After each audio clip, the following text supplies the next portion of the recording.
All right, so here we have a problem really similar to what you guys had before. So you're just going to create the base and height of the right triangle and then count the bunny hops, or knowing that we're going from 5 to 7. So this triangle has a base of 2 and our height is going from 2 to 4. So it has a height of 2 as well.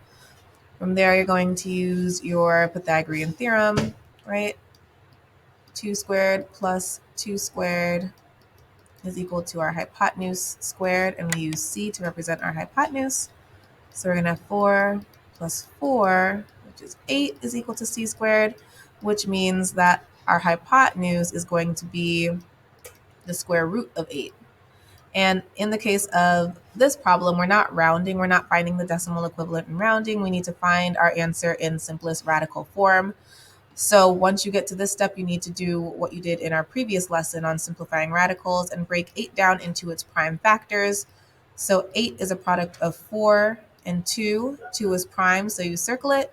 4 is a product of 2 and 2. 2 is prime, so you circle it. That means that the square root of 8, thank you, is equal to the square root of 2 times 2 times 2. And if we take any two of these 2's multiplied by each other, we'd get 2 squared, which will give us a perfect square, which is what we want.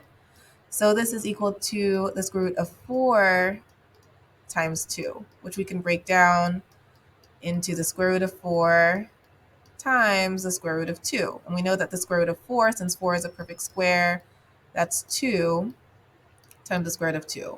So our final answer here is that our hypotenuse C is equal to the square root of 2. So we have our first leg is 2, our second leg is 2, and our hypotenuse is 2 root 2. Oops. Okay. Let's do one more example. Again, we're going to draw the base and height of our right triangle, so that way we can measure diagonal distance on the coordinate plane.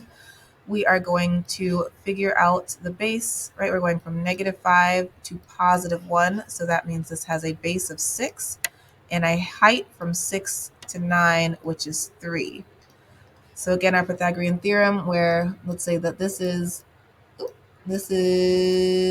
A, this is B, and our hypotenuse is always C. So let's do 3 squared plus 6 squared is equal to C squared. 3 squared is 9, plus 6 squared is 36. 9 plus 36, 46, 45 is equal to C squared, which means that our C is equal to the square root of 45. So we need to get that again in simplest radical form.